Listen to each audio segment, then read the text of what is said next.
Using repository pattern. ठीक है, ये मतलब जैसे कोई बहुत बड़े, जैसे अब छोटा कोई प्रोजेक्ट है तो आप जैसा बना रहे हो वैसा सही है। ठीक है, स्मॉल प्रोजेक्ट या मीडियम प्रोजेक्ट के लिए आपको इतना ज़्यादा डिजाइन पैटर्न की रिक्वायरमेंट नहीं होती है। डिजाइन पैटर्न की रिक्वायरमेंट आपकी तब होती है जब आपके पास एक बहुत ही बड़ा कोई प्रोडक्ट बना रहे हो, कोई एंटरप्राइज लेवल एप्लीकेशन बना रहे हो, या कोई ई कॉमर्स एप्लीकेशन ही बना रहे हो, B2B बना रहे हो, B2C अमेजॉन फ्लिपकार्ट जैसा कोई एप्लीकेशन बना रहे हो जिसमें हज़ारों फीचर्स हैं। ठीक है, मल्टी वेंडर एप्लीकेशन बना रहे हो, तो ऐसे कोई CRM बना रहे हो आप बहुत बड़ा, तो ऐसे जो एप्लीकेशन होते हैं उनके लिए डिज़ाइन पैटर्न फॉलो करना बहुत ज़रूरी होता है, क्योंकि डिज़ाइन पैटर्न से क्या होता है कि हम अपने प्रोजेक्ट्स के अंदर के जो इंटरनल कॉम्प्लेक्सिटी है उसको हम रिड्यूस कर सकते हैं, और इसके थ्रू हम अपने प्रोजेक्ट को बहुत आसानी से टेस्टिंग करवा सकते हैं, इजीली डिबगिंग करा सकते हैं। ठीक है, ये सभी फ़ायदे इसके थ्रू होते हैं। तो सबसे पहले तो रिपोजिटरी पैटर्न होता क्या है, हालांकि आप सभी ने रिपोजिटरी पैटर्न यूज़ करा है। ठीक है, मतलब एक्चुअली जैसे आपको पता होना चाहिए कि ASP.NET कोर MVC पूरी तरह से मिडिल वेयर पे आश्रित है, मतलब मिडिल वेयर पे डिपेंडेंट है। और मिडिल वेयर जो होता है ना, वो एक तरह से मिडिल लेयर का काम करता है। इट एक्ट्स, तो रिपोजिटरी पैटर्न में भी वही है कि आप जो सर्विस बनाते थे, मतलब एक सर्विस बना करके पूरा का पूरा कोड आपको सर्विस के अंदर लिखना है, और डायरेक्टली आपको कंट्रोलर्स और डेटाबेस के, मतलब डायरेक्टली कंट्रोलर से डील नहीं करना है। आपको कोई भी वर्क यदि आपको करना है तो पहले आपको किसके पास जाना पड़ेगा, सर्विस के पास या मिडिल लेयर के पास जाना पड़ेगा, और मिडिल लेयर क्या करेगा, कंट्रोलर्स और डेटाबेस के बीच में कम्युनिकेशन करेगा। तो रिपोजिटरी पैटर्न में हम एक मिडिल लेयर बना देते हैं एप्लीकेशंस में। Middle layers is use to manage the controllers and database communication instead of writing database queries directly in control. जैसे अभी अपन डायरेक्ट कंट्रोलर में गए और डेटाबेस की पूरी क्यूरीज अपन कहाँ लिख रहे हैं, कंट्रोलर में लिख रहे हैं। ठीक है, पर रिपोजिटरी पैटर्न में आप यदि काम करते हो तो कंट्रोलर्स में आपको कुछ भी नहीं लिखना है, डेटाबेस से रिलेटेड सभी चीज़ें कहाँ पे लिखोगे, आप रिपोजिटरी के अंदर लिखोगे। ठीक है, तो उससे क्या होता है कि जो कंट्रोलर का जो बर्डन है वो क्या हो जाएगा, आपका थोड़ा सा रिड्यूस हो जाएगा।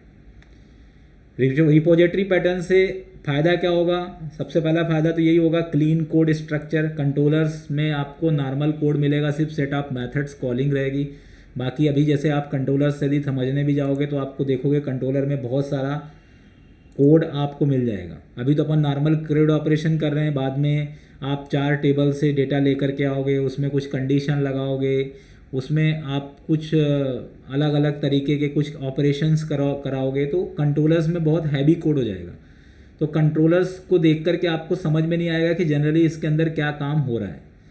तो यदि आप एक क्लीन कोड स्ट्रक्चर देना चाहते हो तो रिपोजिटरी पैटर्न आपके लिए बेटर है। सेपरेशन ऑफ कंसर्न मैंने आपको बता ही दिया कि HTTP रिक्वेस्ट को हैंडल करने का पूरा डिपार्टमेंट कंट्रोलर को दे दो, और डेटाबेस कम्युनिकेशन का जो लॉजिक्स है, जो अपन ये डेटाबेस वाले जो लॉजिक्स अपन लिख रहे हैं, ये जो क्यूरीज लिख रहे हैं, सेट ऑफ क्यूरीज जो हम लिख रहे हैं, ये सब काम हम किसको दे देंगे, रिपोजिटरी को दे देंगे। रिपोजिटरी पूरा डेटाबेस लॉजिक को क्या करेगा, हैंडल करेगा। ईजी टेस्टिंग, यदि आपका रिपोजिटरी पैटर्न होगा तो जो टेस्टिंग करना भी आसान होगा। You can mock repositories during unit testings. Flexibility भी है, if you switch from SQL server to MongoDB। ठीक है, जैसे मान लो आपके पास कोई डेटाबेस चेंज करने की बात आती है तो कंट्रोलर के अंदर आपको कुछ भी चेंज नहीं करना है, आपको सिर्फ रिपोजिटरी में चेंज करना है, और रिपोजिटरी से कंट्रोलर के अंदर डायरेक्टली रिफ्लेक्शन हो जाएगा। तो जैसे अभी अपन जो लिख रहे हैं ऐसा, ये विदाउट रिपोजिटरी, अभी अपन ने जितना कोड करा है ये विदाउट रिपोजिटरी है। इसमें टाइट कपलिंग भी है क्योंकि अपन डायरेक्टली डेटाबेस से डील करा रहे हैं कंट्रोलर को। हार्ड टू टेस्ट करना भी बहुत हार्ड है इसके अंदर। और मैसी कोड, मतलब यदि आपका कोड जो है वो बहुत ज़्यादा, क्योंकि HTTP रिक्वेस्ट से रिलेटेड काम भी आप कंट्रोलर में लिख रहे हो और डेटाबेस से रिलेटेड लॉजिक्स भी लिख रहे हो, तो कंट्रोलर्स का जो कोड हो जाता है वो बहुत ज़्यादा मैसी हो जाता है। इसको थोड़ा हमें बेटर तरीके से लिखने के लिए देखो ये तरीका है रिपोजिटरी पैटर्न का, कि इसमें हमने सिंपल जो गेट ऑल मेथड अपन ने कॉल कर दिया। अब इसमें डेटा गेट ऑल मेथड के अंदर लिखा क्या है, हमने क्यूरीज ही है। ठीक है, लेकिन वो क्यूरीज आपका कहाँ पे लिख रहे हैं अपन, एक अलग से क्लास बना के लिख रहे हैं, एक अलग से सर्विस क्लास बना के लिख रहे हैं, और ऐसा अपन रिटर्न कर देंगे। तो ये जो तरीका है, this is called repository pattern, clean, readable, maintainable. तो रिपोजिटरी पैटर्न में सबसे पहले आपको कंट्रोलर बनाना है, कंट्रोलर के बीच के बाद आपको रिपोजिटरी बनाना है, इसके बाद आपको डीबी कंटेक्स्ट बनाना है, फिर इसके बाद आपका डेटाबेस से डील होगा। तो यदि आप इस तरीके का वर्क करते हो तो ये कहलाता है आपका रिपोजिटरी पैटर्न। जब आप रिक्वेस्ट करते हो कोई भी एपीआई में, जैसे प्रोडक्ट्स को आपने मैनेज किया, तो पहले वो सबसे पहले नंबर पे कहाँ पे आएगा, client hits API get HTTP get वाला जो आपका मेथड है वो कॉल होगा। कंट्रोलर रिसीव रिक्वेस्ट, कंट्रोलर के पास रिक्वेस्ट आएगा, controllers call repository, controllers repository को कॉल करेगा, रिपोजिटरीज टॉक्स टू डेटाबेस, फिर रिपोजिटरीज क्या करेगा, डेटाबेस से बात करेगा, data returns back to controller, इसके बाद डेटा वापस से कंट्रोलर के पास रिटर्न होगा और कंट्रोलर सेंड्स रिस्पॉन्स, और कंट्रोलर रिस्पॉन्स सेंड करेगा। तो मतलब अभी तक कंट्रोलर भाग दौड़ कर रहा था आपके पूरे एप्लीकेशन में, अब कंट्रोलर भाग दौड़ नहीं करेगा, कंट्रोलर चुपचाप बैठा रहेगा, ठीक है। और इसके अंदर के जितने भी डेलीगेट्स हैं, ठीक है, जितने भी IAS IPS हैं, ये सब इधर भाग दौड़ करेंगे, और जो विधायक और जो सांसद है वो सिर्फ अपने घर पे चुपचाप बैठे रहेंगे। तो ये पैटर्न आपका कहलाएगा रिपोजिटरी पैटर्न। रिपोजिटरी पैटर्न में कंट्रोलर का जो वर्क होता है वो स्टेबल होता है। ओके,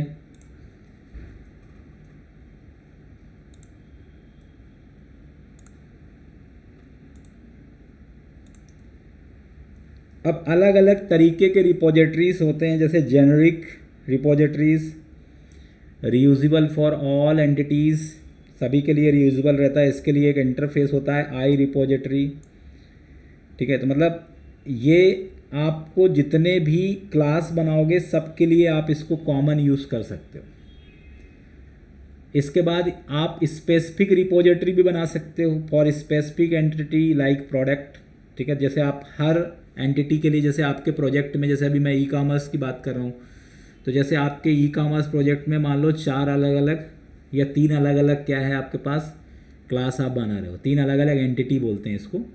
जैसे आपके पास प्रोडक्ट है, दूसरा आपके पास कस्टमर है, तीसरा आपके पास ऑर्डर है। तो इन तीनों के लिए आपको अलग अलग रिपोजिटरी यदि बनाते हो तो उसको अपन बोलते हैं स्पेसिफिक रिपोजिटरी। और इसमें आपको कुछ भी नहीं करना है, उसमें एक कॉमन रिपोजिटरी रहेगी आई रिपोजिटरी, उसका आप यूज़ कर सकते हो, ठीक है। रिपोजिटरी पैटर्न कब यूज़ नहीं करना चाहिए, ठीक है, जब आपका प्रोजेक्ट स्मॉल है तो आपको रिपोजिटरी पैटर्न का यूज़ करने की इतनी ज़्यादा रिक्वायरमेंट नहीं है, आप नॉर्मली भी काम कर सकते हो, ठीक है। इसलिए मैंने पहले से बताया कि छोटे प्रोजेक्ट्स के अंदर आपको इतना यूज़ करने की ज़रूरत नहीं है।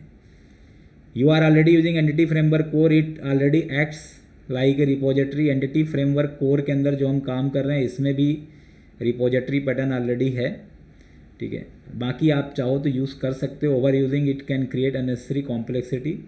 तो जैसे हम लोग एंटिटी फ्रेमवर्क कोर यदि अपन यूज़ करते हैं तो वहाँ पर रहता ही है, क्योंकि अपन आपने देखा ही होगा कि अपन उसको इंजेक्ट करते हैं और उस तरीके से वो काम करता है। Repository pattern is often used with unit of work pattern, dependency injection, clean architecture, ये तीनों चीज़ें आप मैनेज कर सकते हो। तो ये एक डिजाइन पैटर्न होता है that abstracts data access logic, मतलब जो डेटाबेस लॉजिक को हाइड कर देता है, and provides a clean separation between business logics and data layers, ठीक है। तो जो आपका बिजनेस लॉजिक है, जैसे अभी अपन बिजनेस लॉजिक कहाँ पे लिख रहे हैं, कंट्रोलर्स में लिख रहे हैं, और डेटा लेयर्स का जो पूरा काम है वो भी हम कंट्रोलर्स के अंदर ही दे रहे हैं। तो यदि आप इनके बीच में सेपरेशंस करना चाहते हो तो आप इसका यूज़ कर सकते हो। तो मॉडल तो आपको वो सेम ही बनाना है जैसा हम बना रहे हैं, मॉडल के अंदर तो कोई भी चेंजेस नहीं है, ठीक है। जैसे अभी अपन ने प्रोजेक्ट के अंदर स्टूडेंट डॉट्स CS बनाया, तो इसमें आपको इसमें कुछ भी नहीं करना है, ये सब मैं बंद कर देता हूँ।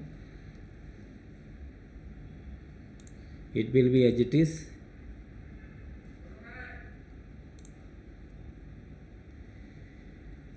DB कंटेक्स्ट भी हमने सेटअप कर दिया है, ठीक है। इसके अंदर ये भी आपको पता है हमने कर चुके हैं इसके लिए। अब यहाँ पर आपको एक अलग से रिपोजिटरी क्या करना है, इंटरफेस बनाना है। कोई भी नाम आप इसके अंदर दे सकते हो, ठीक है। ये एंटिटी रिपोजिटरीज़ है, और इसके अंदर आपको जो जो एक्टिविटी कराना है वो सभी आप इसके अंदर डिफ़ाइन कर सकते हो, ठीक है। ऐड करना है, अपडेट करना है, डिलीट करना, because it is a interface, ठीक है। तो जैसे हम यहाँ पे स्टूडेंट कंट्रोलर्स हमने लिया है, तो यहाँ पर अभी हम डायरेक्टली स्टूडेंट कंट्रोलर्स के अंदर के जो मेथड्स हैं हम डायरेक्टली क्या कर रहे हैं, यहाँ पे यूज़ कर रहे हैं। तो इससे बेटर ये है, इससे बेटर वेज ये है कि हम इसके अंदर जा कर के एक अलग से क्या बना लेंगे, आई स्टूडेंट रिपोजिटरी बना लेंगे। आप चाहो तो एक अलग से फोल्डर भी बना सकते हो रिपोजिटरीज़ का, जैसे हमने ये सर्विसेज का बनाया वैसे ही इसके अंदर ही बना सकते हैं। और यहाँ पर एक इंटरफेस बना दो, ऐड न्यू आइटम,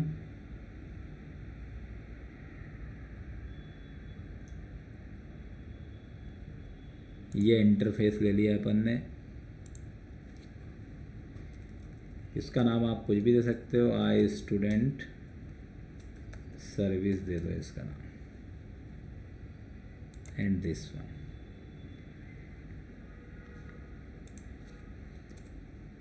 और इसके अंदर हमने जो जो मेथड्स हम यहाँ पे मैनेज करेंगे उनके डिक्लेरेशन हम यहाँ पे लिख देंगे। तो जैसे अभी हमने कंट्रोलर बना लिया है, फिर भी अभी अपन इसके डिक्लेरेशन यहाँ पे लिख सकते हैं।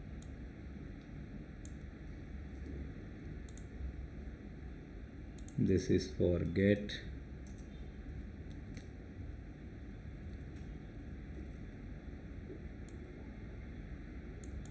इसी को ले लेते हैं।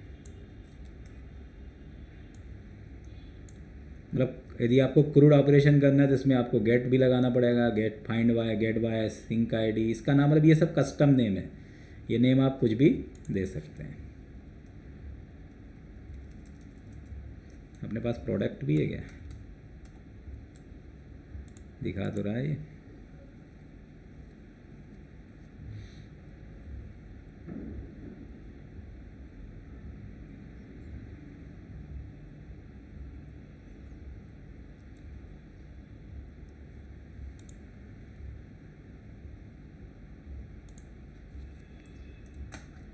हो सकता है लिंक डीबी कंटेक्स्ट के अंदर होगा। अपन यहाँ पे दे देते हैं, अभी स्टूडेंट के लिए बनाते हैं, स्टूडेंट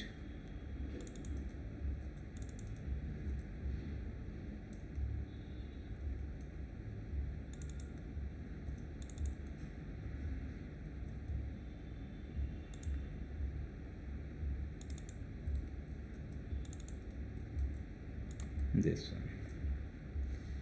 तो ये गेट ऑल के लिए हो गया, ये फाइंड के लिए बना लिया अपन ने, ये अपन ने ऐड करने के लिए बना लिया, ये अपडेट करने के लिए बना लिया। अब इसका नाम अपन चेंज कर देते हैं, इसका नाम दे देते हैं, ये रेफरेंस का नाम है student and student, this one, ठीक है। तो जो भी ऑपरेशंस करना है, जैसे अभी अपने को चारों ऑपरेशंस करना है तो हमने चारों मेथड्स यहाँ पे मैनेज कर लिया। आपको 2 करना है तो आप 2 भी कर सकते हो, 1 करना है तो आप 1 भी कर सकते हो, ये आपके ऊपर डिपेंड करता है। अब इस रिपोजिटरी को अपन को क्या करना है, अपने को इम्प्लीमेंट करना है। तो इम्प्लीमेंट करने के लिए, ठीक है, मैंने यहाँ पे सर्विस दिया है, आप इसको सर्विस लेयर भी बोल सकते हो, रिपोजिटरी भी बोल सकते हो, बात एक ही है। ऐड, यहाँ पर मैंने न्यू आइटम, यहाँ पे क्लास बना दिया मैंने, इसका नाम दे दिया मैंने स्टूडेंट सर्विस, और यहाँ पे दे दिया मैंने आई स्टूडेंट सर्विस, दिस वन। अब इसके अंदर के जितने भी मेथड्स हैं, इम्प्लीमेंट इंटरफेस, तो ये सभी मेथड्स का ऑटोमेटिकली क्या बन जाएगा, पूरा स्ट्रक्चर क्लियर हो जाएगा। क्योंकि इंटरफेस में हमने पढ़ा था कि इंटरफेस के अंदर के जितने भी मेथड्स हैं उन सभी मेथड्स को हमें क्या करना होता है, ओवरराइड करना मैंडेटरी है।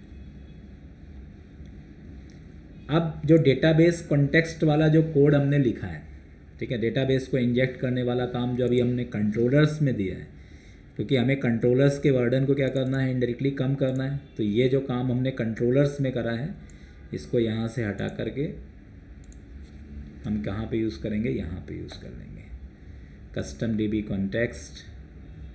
आफ्टर दैट जो हमने इंजेक्ट वाला कोड लिखा था ये भी अपन यहीं पे लिख देंगे, here we will go there and create the constructor. अब यहाँ पे कंस्ट्रक्टर का नाम चेंज हो जाएगा, दिस वन। अब ऐड वाला जो कोड हमने लिखा था, ठीक है, यहाँ पे जाएंगे स्टूडेंट कंट्रोलर के अंदर, ठीक है, ऐड ए सिंक मतलब क्रिएट वाला कोड, ये वाला कोड है।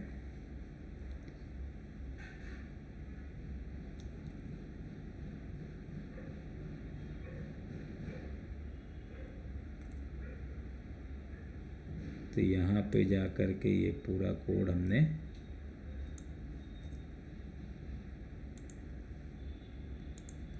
ये लिख दिया, टास्क ऐड ए सिंक।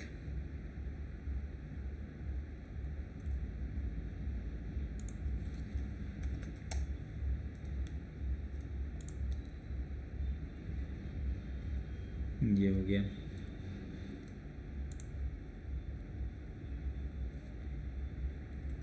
ऐसे ही सेम कोड अपन लिख देंगे फॉर अपडेट।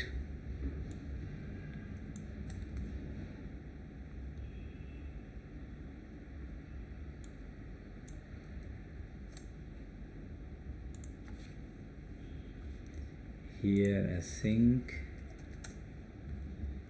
यहाँ पर आ जाएगा स्टूडेंट्स, यहाँ पर आ जाएगा student and this one.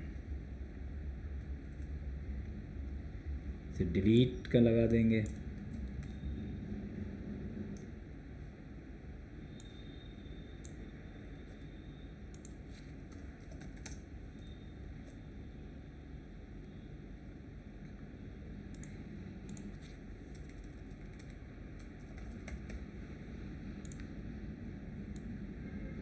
student not equals to null,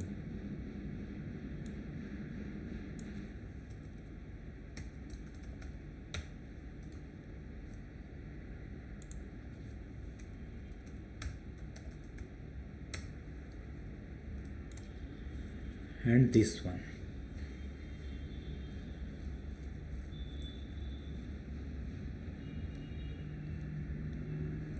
यहाँ पे ऐड हो गया, डिलीट हो गया, ऐसे गेट का भी ले लेते हैं।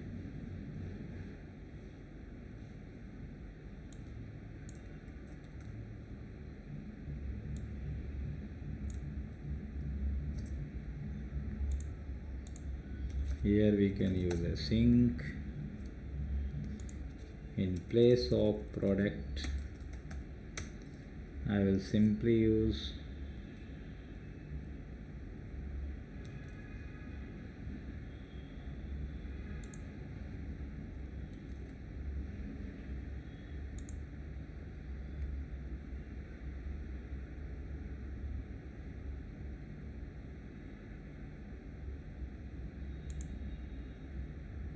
underscore context, return await underscore context dot to list task INumerable। इसमें क्यों दिक्कत कर रहा है?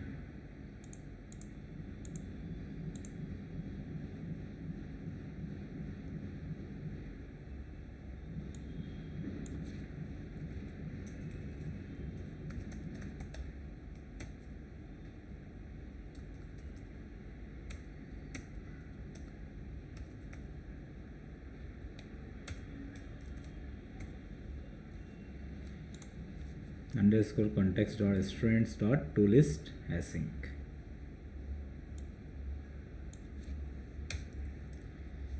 यहाँ पे गेट मतलब तो सिंपल फाइंड हो जाएगा।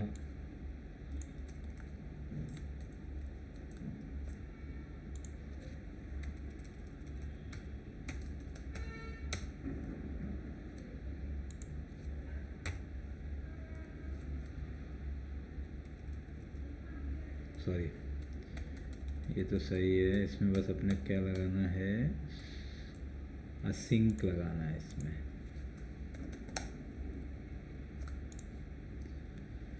तो ये पूरा जो कोड डेटाबेस लेयर वाला जो वर्क होता है वो पूरा हमने किसके अंदर दे दिया, इस रिपोजिटरी, इसका नाम आप सर्विस दे दो या रिपोजिटरी दे दो, दोनों एक ही बात है।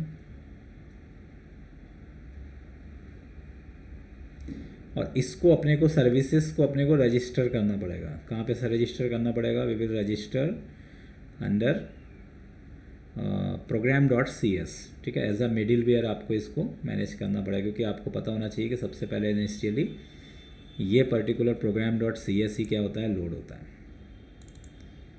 हालांकि मैंने इसको बताया था, API में नहीं बताया था, नॉर्मली मैंने इस पर एक बार इसको बता भी चुका हूँ।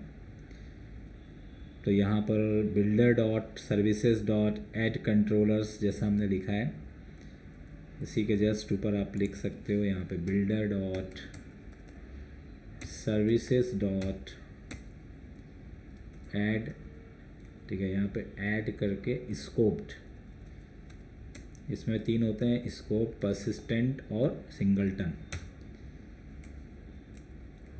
ऐड स्कोप्ड यूज़ करेंगे। आई प्रोडक्ट रिपोजिटरी, सॉरी अपना क्या है, आई स्टूडेंट है ना, ऐड स्कोप, यहाँ पे अपना नाम है आई स्टूडेंट। आई मतलब पहले इंटरफेस, और क्लास का नाम है हमारे student service, this one, okay. ये एज अ जेनरिक फॉर्म में होगा।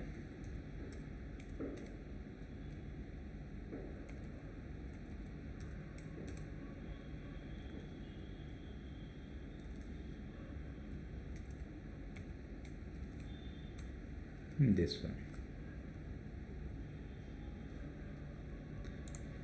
तो हमने इसको क्या कर दिया, यहाँ पे as a middleware register कर दिया। मतलब इसका मतलब ये है कि डिपेंडेंसी इंजेक्ट, मतलब बाय डिफ़ॉल्ट क्या हो जाएगा इसके अंदर, मतलब डिपेंडेंसी इंजेक्शन फीचर्स इसके अंदर ऑटोमेटिकली क्या हो जाएगा, इम्प्लीमेंट हो जाएगा। अब हम जाएंगे कंट्रोलर्स के अंदर। तो अभी टाइट कपलिंग बिहेवियर्स है कंट्रोलर्स में, इसको हम कन्वर्ट करके लूज कपलिंग बिहेवियर्स में चेंज कर देंगे। और यहाँ पर जितना भी कोड हमने लिखा हुआ है, जैसे ये कोड है, अब इसको यहाँ से हटा सकते हैं, इसकी ज़रूरत नहीं है, तो ये हमने हटा दिया यहाँ पे। अब यहाँ पे गेट स्टूडेंट्स है, तो जहाँ पर हमने इसके जगह में हमें अब क्या यूज़ करना पड़ेगा, सर्विसेज को हम मैनेज करेंगे। तो यहाँ पे private read only I student service, इसका नाम भी अपन दे देते हैं underscore repository. Simply go there student controller,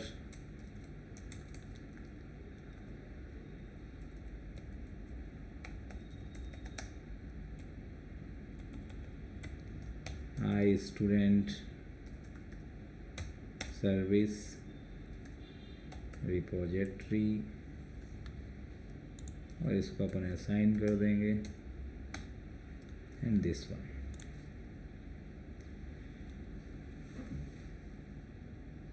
अब जो गेट मेथड अपना असाइन टास्क, तो यहाँ पर सीधा इसको अपन मैनेज कर देंगे। जैसे यहाँ पर underscore context and these all things है, इसमें अपन direct underscore repo dot get all async,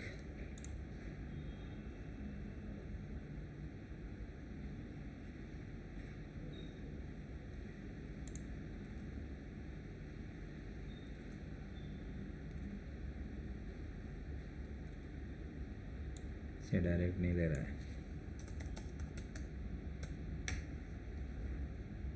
sir function का नाम गेट ऑल है शायद रिपोजिटरी में। क्या है? गेट ऑल फंक्शन का नेम जो है गेट ऑल है, गेट ऑल सिंक नहीं है। अच्छा गेट ऑल है, एक मिनट देख लेते हैं। बाकी फंक्शन के नाम में तो कोई कहाँ है, गेट ऑल एसिंक ही तो है। अच्छा ओके। फंक्शन के नाम में एरर नहीं दिया ना उसने, वो ऐसा बोला है कि आप डायरेक्टली इस तरीके से कॉल करो, ठीक है, कोई इशू नहीं है। अपन इसको एक वेरिएबल में लेके रिटर्न ओके के अंदर पास कर देंगे। ऐसे आप यहाँ पर भी यूज़ कर सकते हो सिंपली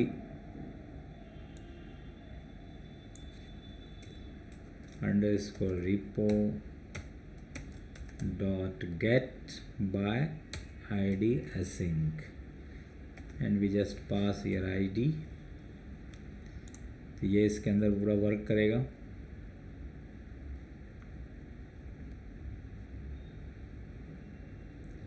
पूरी स्टूडेंट के अंदर भी अपन इस तरीके से मैनेज कर सकते हैं। यहाँ पर आ जाएगा अंडरस्कोर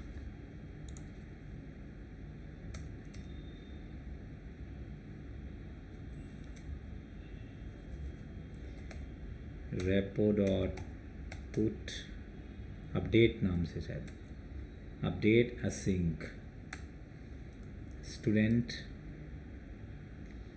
एंड तो यहाँ पे सिंपल आप ट्राई के अंदर ही इसको लिख सकते हो हियर वी कैन डायरेक्टली। और ये कंडीशंस यदि आपको लगाना है तो ये कंडीशंस भी आप लगा सकते हो। Same in delete, post students. Here we can simply write remove this, and here we will directly write underscore repo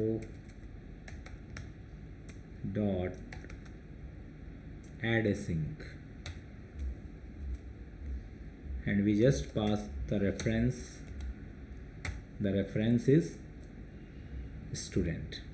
और ये तो सिंपल है कि जैसे हम कॉल एक दूसरे से कनेक्टेड कि हम किसको कॉल करेंगे, जैसे हमारा इंसर्ट होगा तो हम गेट स्टूडेंट को कॉल करके और जो भी हमारा आईडी है उसको एज अ पैरामीटर तो करंट स्टूडेंट का रिकॉर्ड दिख जाएगा पास कराने के लिए। अब otherwise you can directly pass here return okay, nothing else. This is for delete. Remove this underscore repo dot delete async and we can simply pass here id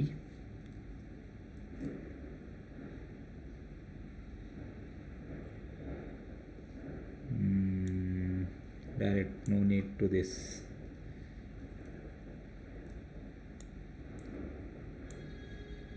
क्योंकि हमने उधर रिटर्न टाइप नहीं बनाया है इसलिए सीधे इधर आप डायरेक्ट इसलिए इसको कॉल करो।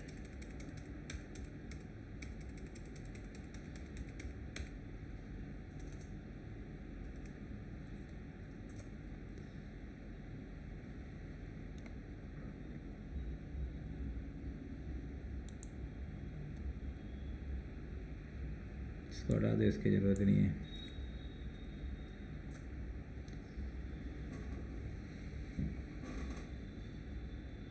अच्छा ये इसके लिए कॉल कर रहा है।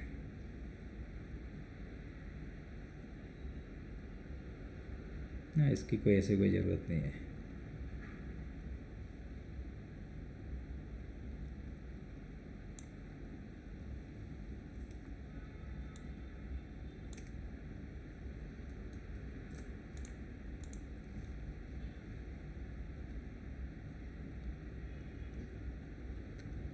तो इस तरीके से हम डायरेक्टली कॉल कर सकते हैं। मतलब है पूरा प्रोजेक्ट्स आपका, मतलब जो टास्क आप डायरेक्टली कर रहे थे, डायरेक्ट कॉलिंग कर रहे थे डेटाबेस लेयर को कंट्रोलर से, अब हमने कंट्रोलर्स को एक क्लीन कोड स्ट्रक्चर दे दिया। अब यहाँ पर कहीं पर भी डेटाबेस लेयर से डायरेक्टली इंट्रैक्शन नहीं है। Controllers will interact with repository. तो डेटाबेस से पूरा कनेक्टेड क्या हो गया, रिपोजिटरी हो गया। और रिपोजिटरी एक मिडिल मैन की तरह काम कर रहा है। जैसे आप HTTP हिट करोगे पहले कंट्रोलर्स के पास आएगा, कंट्रोलर्स रिपोजिटरी को कॉल करेगा, रिपोजिटरी DB को कॉल करेगा, DB के का जो रिजल्ट होगा वो रिजल्ट आपका सब्स्टिट्यूट होगा किसके पास, रिपोजिटरी। और रिपोजिटरी कहाँ पे रिटर्न कराएगा उसको, कंट्रोलर में। और controller as a response object will return under the browsers or under the client system where you will use. तो इस तरीके से पूरा मैनेज होगा। अब इसको आप एक बार चेक भी कर लो कि वर्किंग है कि नहीं है। तो अभी स्मॉल प्रोजेक्ट में आपको इतना कोई डिफरेंस समझ में नहीं आता है। जब आप कोई लार्जर एप्लीकेशंस में काम करते हो जहाँ पे कम्प्लीटली लेयर्ड आर्किटेक्चर पे काम होता है, तो वहाँ पर आप इस तरीके का सिनेरियो यदि फॉलो करते हैं तो बेटर है। तो कॉम्प्लेक्स प्रोजेक्ट में मोस्ट ऑफ द केस में इसी पैटर्न को फॉलो किया जाता है। डायरेक्टली आपको कभी भी कंट्रोलर्स के अंदर डेटाबेस लॉजिक्स नहीं लिखना है।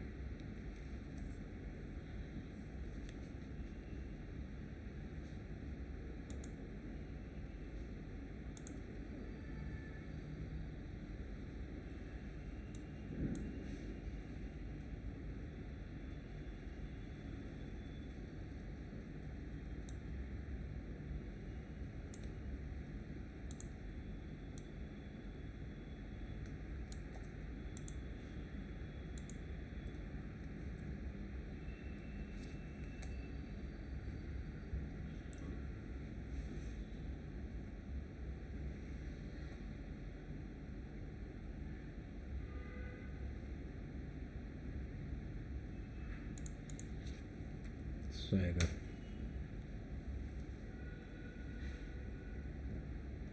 दिस, यहाँ पर हमने रिपोजिटरी पैटर्न यूज़ करा है, API/students। Click on try it out, execute this. I hope अभी इसमें कोई भी रिस्पॉन्स हेडर्स में क्या बता रहा है, इसमें भी लगाया अपन ने, ऑथराइजेशन लगाया क्या, एक बार चेक करो। हाँ ये लगाया ना ऑथराइज, ठीक है। ऑथराइजेशन के लिए टोकन इसमें पास कर दो।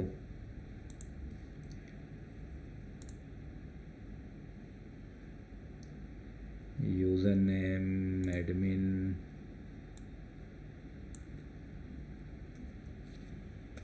and password I think 1 2 3। execute, this is the token, hit return,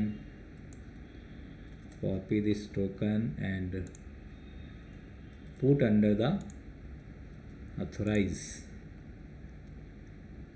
okay, and now I will execute again।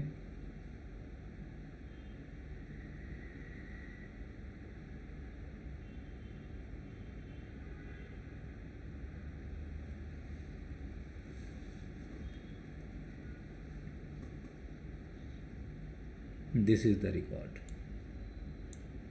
ठीक है। तो ये जो रिकॉर्ड आ रहा है, अब ये इनडायरेक्ट आ रहा है, मतलब कॉल आपका API HTTP रिक्वेस्ट जैसे आप करते हो तो फ्लो तो सेम ही है कि पहले वो कंट्रोलर्स के अंदर जाएगा, कंट्रोलर्स के अंदर जो भी HTTP गेट मतलब इस मेथड को कॉल करेगा, फिर ये किसके पास जाएगा, इसको रिपोजिटरी के पास लेके जाएगा, मीन्स यहाँ पर जाएगा get all async. Get all async में आपका ये कोड लिखा हुआ है, ये कोड कॉल होगा और इसके बाद again it will come back to current to data, और यहाँ से हमने एज अ रिस्पॉन्स इसको मैनेज किया। तो इस तरीके से भी आप पूरा काम कर सकते हो। तो इसको बोलते हैं रिपोजिटरी पैटर्न या एक्स्ट्रा सर्विस लेयर। तो मतलब अब आपका जो वर्किंग है इसमें सबसे पहले आप कंट्रोलर्स के बाद रिपोजिटरी के बाद डेटाबेस, और इस तरीके से पूरा वर्क या पूरा स्ट्रक्चर इसके अंदर चल रहा है।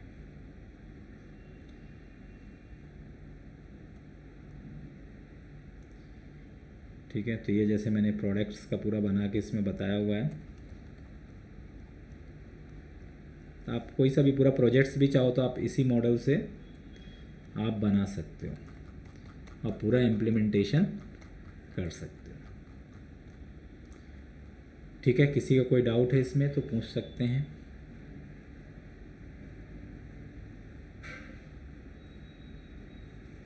ठीक है, तो जो मैंने प्रोजेक्ट के अंदर जो 4 कंट्रोलर्स दिया था, आप नेक्स्ट सेशन में आप आइए तो एटलीस्ट जो API बनाने वाला काम है ये तो आप कर ही लीजिए। तो इससे क्या होगा कि आपको थोड़ा सा मतलब और अच्छे समझ में आएगा। और ये पूरा वर्क जो है आप रिपोजिटरी पैटर्न में ही करिए। हाँ बताइए। हाँ सर, मैंने एक छोटी सी एप्लीकेशन बनाई थी ये API और रिएक्ट यूज करके। हाँ हाँ, बहुत बढ़िया, दिखाइए। तो फिर मैं ये शेयरिंग करना पड़ेगा इसका। तो आपने मतलब जो मैं बोला था वो बनाए थे कि अपने अलग से कुछ और बना दिया? नहीं नहीं, अभी तो सर मैं अपना ही मतलब यूज तो आप ही का करा है, पर वो नहीं बनाया। हाँ हाँ, मतलब ऐसे ही सिंपल एक एम्प्लॉय के लिए बनाई है, जैसे कि ऐड एम्प्लॉय करेगा, उसके सैलरी डालेगा, अच्छा फिर अच्छा, ऑपरेशन डिलीट वो सब। दिखाइए दिखाइए। ये सर शेयरिंग कहाँ से होती है? शेयर में वो विंडोज़ पे क्लिक करिए तब वो दिखेगा। वो बाय डिफ़ॉल्ट डिसेबल दिखता है। वो विंडोज़ पे बीच में क्लिक करिए जब शेयर जैसे करोगे तो,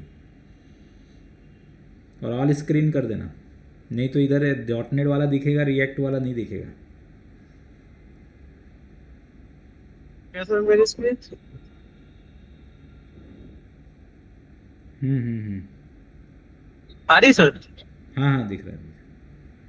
ये है सर, ये बनाई थी मैंने। हम्म। क्या यहाँ से ना एम्प्लॉय ऐड कर सकता है, ठीक है। और यहाँ एडिट कर सकता है।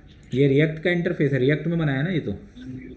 हाँ हाँ, रिएक्ट में बनाया सर ये टेलविंट CSS यूज करके, हाँ जैसा हाँ वो सर ने बनाया था, बताया था रिएक्ट का, ठीक है बहुत टेलविंट बढ़िया। का हाँ हाँ हाँ ठीक है। इस तरीके से बताया मैंने।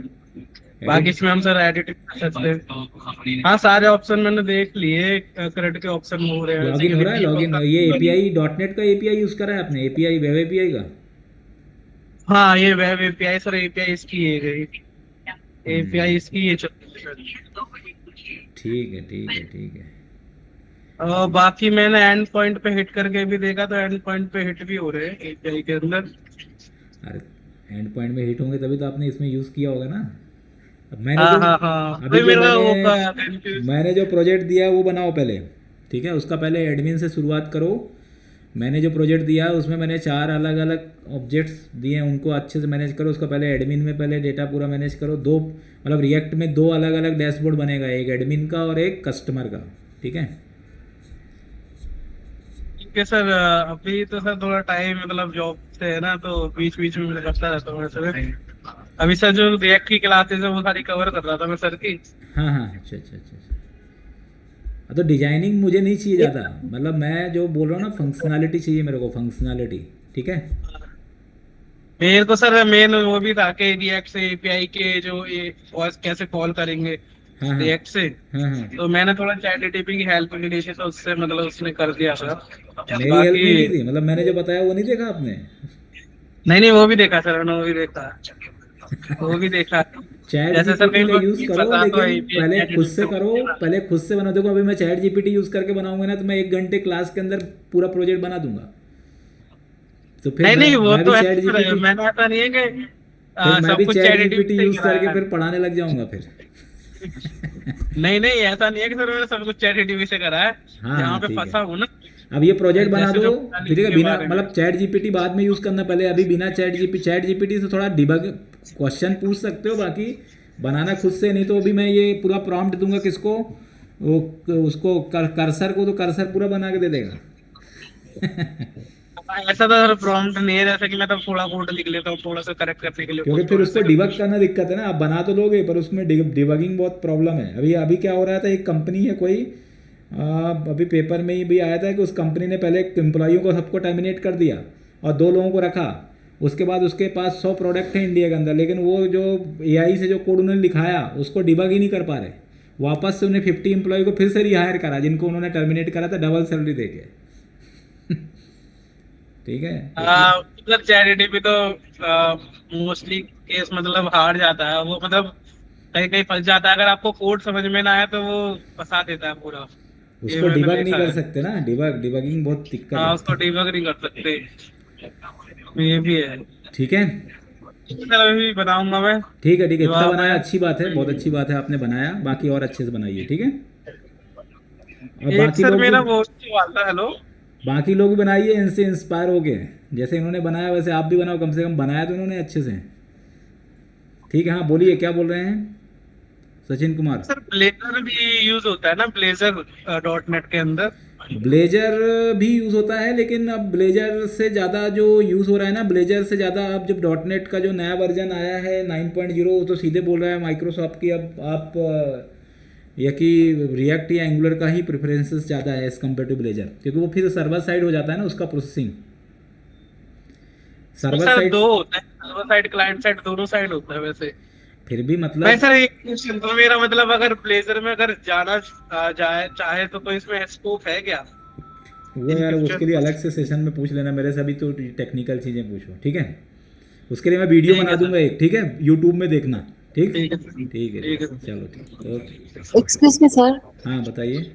सर वो एंगुलर का प्लीज फोल्डर शेयर कर दीजिए, कर चुका हूँ मैं एंगुलर का। शेयर, देखिए उसमें होगा एंगुलर का। सर मैंने उसमें कहाँ पे आपने किया, मैं देख रही हूँ तो जो आपने रिकॉर्डिंग एंगुलर की दी है उसमें। हाँ जो रिकॉर्डिंग है उसी के अंदर होगा। दिख ओके गया? सर। नहीं नहीं दिखा आपको? नहीं सर, मैं फिर से चेक कर रही हूँ, मुझे नहीं मतलब दिखा था। ये वाला जो बैच जहाँ पे मैं डालता हूँ। हाँ ओके। डॉट नेट क्या नाम से इस बैच का? सेशन है मेरे उसमें दिया है एंगुलर सेशन 2026 में। नहीं नहीं, इसमें जो अभी आप डॉट नेट पढ़ रहे हो, कौन से किस में पढ़ रहे हो डॉट नेट? ओके सर ये डॉट नेट ये 6 ये वाला होगा ना शायद। Dot net 2025। ठीक है सर मैं चेक कर ये वाला है लूंगी। Dot net core Feb 2026। ठीक है, ये है, देखो ये दिख रहा है आपको, ये एंगुलर और हम्म, रिएक्ट दोनों का प्रोजेक्ट डला हुआ है। Okay sir okay.